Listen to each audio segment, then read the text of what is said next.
तर त्यांचं एवढं उर्मट भाषा आली की जणू करून त्यांना माणसाच्या जीवाशी काय पर्वा राहिली नाही। माणसाचा जीव म्हणजे त्यांना एवढा असा स्वस्त वाटला की त्यांनी म्हटले मी आज सुट्टीवर आहे आणि मला वेळ नाही, मी बाहेर आहे, मी नंतर बघतो, मला वेळ नाही। म्हणजे एवढी माजुरी अधिकारी या प्रशासनामध्ये काम करतात। Nasir electronics mobile shopping computer furniture e bike भांडी सेंटर घेऊन आले डबल धमाका ऑफर। कोणतीही वस्तू खरेदी करा फक्त आणि फक्त 999 मध्ये। आधार पे उधार ऑफर। बजाज फायनान्सच्या सुविधेसह 0% व्याज दरामध्ये ई बाईक वरती LED टीव्ही फ्री, मोबाईल खरेदीवरती home theatre free, LED TV वरती सोफा सेट फ्री, कोणत्याही फर्निचर वरती गॅस शेगडी फ्री, वॉशिंग मशीन आटा चक्की वरती मिक्सर फ्री। एक्सचेंज ऑफर मध्ये जुनी बाईक घेऊन या, नवीन बाईक घेऊन जा। प्रत्येक बातमीतील घटनेच्या वास्तविकतेची तुलना थेट पाहत रहा चांगली अपडेट। बेळंकी येथे भीषण अपघात, मुरुम डंपर खाली दुचाकीस्वार ठार, प्रशासनाविरोधात संताप। मिरज तालुक्यातील बेळंकी येथे मुरुम वाहतूक करणाऱ्या डंपरने ऍक्टिव्हा दुचाकीला दिलेल्या जोरदार धडकेत भीमराव बाळासो कोरे वय 35 या तरुणाचा जागीच मृत्यू झाला। ही घटना 11:30 वाजण्याच्या सुमारास सिद्धेश्वर मंदिराजवळ घडली। अपघात एवढा भीषण होता की मृतदेह ओळखता येणार नाही अशा स्थितीत झाला होता। घटनेची माहिती मिळताच बेळंकीचे पोलीस पाटील चंद्रकांत पाटील यांनी पोलिसांना कळवून घटनास्थळी धाव घेतली। मात्र या परिसरात बेकायदेशीर मुरुम वाहतुकीची वर्दळ असून महसूल विभाग त्याकडे दुर्लक्ष करत असल्याबद्दल ग्रामस्थांमध्ये तीव्र नाराजी व्यक्त करण्यात आली। अपघात घडल्यानंतर तात्काळ ग्रामस्थांनी संपर्क केला, यानंतर त्यांनी फोन स्विच ऑफ केला। या संदर्भात पुन्हा पत्रकारांनी संपर्क साधला असता आज सुट्टीवर आहे अशी प्रतिक्रिया मंडलाधिकारी अभिकुमार शेट्टे यांनी दिली। वास्तविक त्यांनी कार्यालय असणाऱ्या गावातच राहणे बंधनकारक असताना या ठिकाणी माहिती घेणे व प्रतिक्रिया देणे एवढे गांभीर्य घेतलं नाही। या अपघातानंतर संतप्त ग्रामस्थांनी डंपरच्या काचा फोडत प्रशासनाच्या कार्यपद्धतीवर सवाल उपस्थित केला। अशा प्रकारे मुरुम वाहतुकीला प्रशासन मूकसंमती देत आहे असा आरोप करण्यात आलाय। सलगर येथील भाजपचे जिल्हा उपाध्यक्ष विजय पाटील, माजी उपसरपंच सुरेश कोळेकर यांनी संतप्त प्रतिक्रिया देत संबंधित अधिकाऱ्यांवर कारवाई करून मृताच्या कुटुंबियाला न्याय मिळवून द्यावा अशी ठाम मागणी केली। योग्य तो न्याय न मिळाल्यास रास्ता रोकोचा इशारा दिला आहे। बेळंकी रस्त्याजवळ सिद्धेश्वर मंदिराच्या जवळ एक सकाळी अशी दुर्घटना घडली की एक आमच्या युवा मित्राचा त्या डंपर खाली चिरडून अक्षरशः चेंदामेंदा झाला। आणि हा होत असताना या ज्या डंपरनं चिरडलं त्या डंपरमध्ये कुणाचंही लक्ष नसता एवढा भरधाव वेगानं हा डंपरचा वेग होता की अक्षरशः त्या डोक्याचा कवटीचा भाग सुद्धा एक माणूस म्हणून जो राहतो त्याचे अवयवच राहिले नाहीत।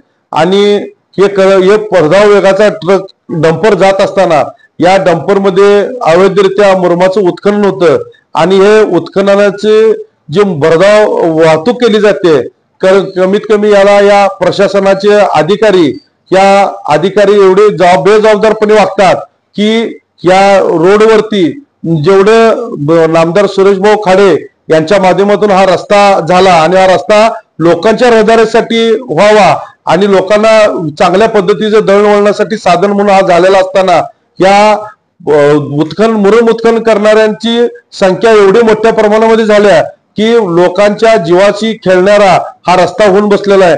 कारण लोक मुरुम वाहतूक करत असताना एवढं स्पीड मध्ये गाड्या असतात की लहान मुलं बघत नाहीत, शाळेला जाणारी येणारी किंवा वयोवृद्ध माणसं जाता येतात त्यांना सुद्धा बघितलं जात नाही। एवढ्या भरधाव वेगामध्ये या गाड्या असतात आणि या गाड्या जात असताना आज सकाळी आमच्या एका बेळंकी मधील भीमामाळी या मित्राचा आमच्या दुर्घटना घडली। आणि ही घडत असताना प्रशासनाला वारंवार सर्व स्तरातून मागणी किंवा निवेदन देऊन या उत्खननाची जबाबदारी प्रशासनाने घ्यायला पाहिजे होती, जे काळजी घ्यायला पाहिजे ती घेतली नाही। खरं तर आज सकाळी म्हणजे दुर्घटना घडली त्यावेळेस स्थानिक आमच्या सहकार्यांनी मंडल अधिकाऱ्याशी संपर्क साधण्याचा प्रयत्न केला, जे शेटे म्हणून मंडल अधिकारी त्यांच्याशी संपर्क साधण्याचा प्रयत्न केला तर त्यांना सांगितले की बाबा इथं मुरुम उत्खनन करून डंपर जात असताना दुर्घटना घडली आहे आणि आपण हा अवैधरित्या वाहतूक आहे का अवैधरित्या आहे हे तपासून या आणि जर अवैधरित्या असेल तर त्याच्यावरती कारवाई करायला या म्हणून त्यांना फोन लावला असता तर त्यांचं एवढं उर्मट भाषा आली की जेणेकरून त्यांना माणसाच्या जीवाशी काय पर्वा झाली नाही. माणसाचा जीव म्हणजे त्यांना एवढा असा स्वस्त वाटला की त्यांनी म्हटले मी आज सुट्टीवर आहे आणि मला वेळ नाही, मी बाहेर आहे, मी नंतर बघतो, मला वेळ नाही. म्हणजे एवढी माजुरी अधिकारी या प्रशासनामध्ये काम करतात. खरं तर या प्रशासन, तहसीलदार मॅडम आणि जिल्हाधिकारी साहेब आणि सुरेश भाऊ खाडे तसेच वरिष्ठ जेवढे नेते मंडळी, चंद्रकांत दादा, पालकमंत्री सांगली जिल्ह्याचे, आम्ही यांच्याशी संपर्क साधून यांच्यावर कडक कारवाई करावी अशी आम्ही त्यांना विनंती करणार आहे. कारण त्या अधिकाऱ्यांनी जर या वाहतूक करणाऱ्या वाहनावरती जर म्हणजे कायदेशीररित्या यांच्यावरती जर लक्ष ठेवलं असतं किंवा कायदेशीर याच्यावरती जर म्हणजे प्रशासनाचं नियंत्रण असतं तर ही अशी मजुरी त्यांची वाढली नसती. आणि एवढ्या भरधाव वेगाने गाड्या पळवल्या जातात की जेणेकरून तिथं कोण अडवते कोण नाही कधी बघितलं जात नाही. आणि यासाठी या दुर्घटनेचे बळी कित्येक वेळा रोज आम्ही त्या प्रसार माध्यमाच्या माध्यमातून आम्ही बघतोय की एवढी दुर्घटना घडत चाललेली आहे की रोज एक ऍक्सिडेंट या सलगर मिरज रस्त्यावरती पाहायला मिळतोय. आणि या करत असताना आम्ही प्रशासनाला PWDच्या अधिकाऱ्यांनाही भेटून या रस्त्यावरती जेणेकरून अंगणवाडी शाळा आहेत, जेणेकरून मुलांच्या शाळा आहेत, असे दवाखाने आहेत, त्या अशा रोड लगतच्या ज्या शासकीय लोकांच्या रहदारीची ठिकाण आहेत त्या ठिकाणी आम्ही स्पीड ब्रेकरची मागणी करून जेणेकरून रस्त्यावरती रहदारी कमी होईल किंवा रहदारीचा ब्रेक लागला जाईल अशा पद्धतीची आम्ही मागणी या प्रशासनाकडे करणार आहे. तसंच प्रशासनाने ज्या या आमच्या सहकार्याचं आज मृत्यू झाला या सहकार्याच्या कुटुंबाला कुठेतरी आधार देण्यासाठी या प्रशासनाकडे आम्ही मागणी करणार आहे. या बेजबाबदार अधिकाऱ्यांच्यावर कारवाई व्हावी यासाठी आम्ही जिल्हाधिकारी आणि सुरेश भाऊ खाडे यांच्याकडे निवेदन देऊन आम्ही या अधिकाऱ्यांच्यावर कारवाई व्हावी अशी विनंती करणार आहे. आणि या कुटुंबाला नुकसान भरपाई मिळावी यासाठी आम्ही सर्वतोपरी प्रयत्न करणार आहोत. हे करत असताना परत प्रशासनाला अनेकदा आम्ही विनंती करतो की अशा लोकांच्या जीवाशी खेळणाऱ्या अशा जे भरधाव वेगामध्ये धावणारे डंपर वगैरे आहेत यांना आपण कुठंतरी त्या प्रशासनाने आळा घालावा आणि लोकांचे जे जीव जाणार आहेत यासाठी थांबवावे एवढी आम्ही प्रशासनाला विनंती करतो. आणि आपण याच्यावर योग्य ती कारवाई ज्या बेजबाबदार अधिकारी आहेत त्यांच्यावर झालीच पाहिजे यासाठी आम्ही प्रयत्न करणार आहे. माळी या एका तरुणाचा अपघात झालेला आहे, अत्यंत दुर्दैवी पद्धतीने झालेला आहे. दुर्दैवी घटना अतिशय मनाला वेदना देणारी आहे. कारण या घटनेमुळे या परिसरात अतिशय हळहळ दुःखदायक सर्वच लोकांच्या मनाला भेदणारी आहे. आणि ही अपघाती घटना ही एक काय चांगली घटना नसून त्या घटनेसाठी पूरक असं कोणत्याही प्रकारची परिस्थिती नाही. परंतु महसूल खात्याच्या बेजबाबदारपणाच्या वागण्यामुळं, वाहन चालकांच्या बेजबाबदारीमुळं हा अपघात घडलेला आहे. आणि त्यांच्या कुटुंबावर जे दुर्दैव संकट कोसळलेलं आहे त्यासाठी आम्ही त्यांच्या दुःखात सहभागी आहे.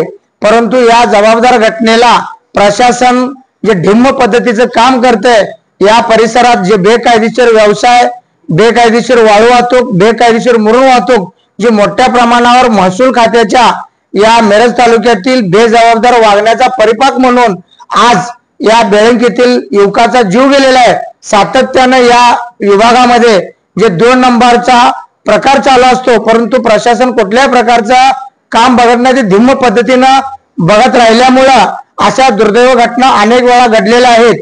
परंतु जे उत्खनन कुठे चाललंय यावर तहसीलदार, तलाठी आणि जे सर्कल आहेत यांनी सातत्यानं अंकुश ठेवून या घटना रोखणं, जे बेजबाबदार वाहतूक चालत्या त्याच्यावर योग्य ती कारवाई करणं उचित असताना सुद्धा कुठल्याही प्रकारचा उचित कारवाई करत नसल्यामुळं बेजबाबदारपणा मोठ्या प्रमाणावर वाढलेला आहे. या जर घटनेला वेळेत रोखलं नाही तर असे अनेक तरुणांचे, अनेक गोरगरीब जीविताची आणि अनेक महिला वर्गांची या रस्त्यावर जी ये जा वाहतूक चालू आहे, अनेक लोकांचे बळी गेल्याशिवाय राहणार नाही. या पुढील काळात जर प्रशासनानं जर योग्य ती दखल नाही घेतली तर वेळ प्रसंगी आम्हाला रस्त्यावर उतरून या जो गोरगरिबांचं होणाऱ्या नुकसानाची जबाबदारी स्वीकारावी लागेल. आणि जे अधिकारी, जे प्रशासन ढिम्म झालेलं आहे किंवा या भ्रष्टाचारात सोकाळलेला आहे यांना वेळेत रोखावं लागेल आम्हाला. या पुढील कोणत्याही प्रकारचे आम्ही जर अशा प्रशासनानं कारवाई करून या गोरगरिबांच्या जीवित हानीपासून वाचवलं नाही आणि योग्य ती जी 2 नंबर प्रमाणे काम करणाऱ्यावर जर कारवाई नाही केली तर या पुढील काळात आम्ही रस्ता रोको करून योग्य ती वाचा फोडण्यासाठी किंवा तहसीलदार कार्यालयावर मोठ्या प्रमाणावर मोर्चाचं आयोजन करून योग्य ती कारवाई करण्यास भाग पाडावं लागेल, याची सर्वांनी नोंद घ्यावी।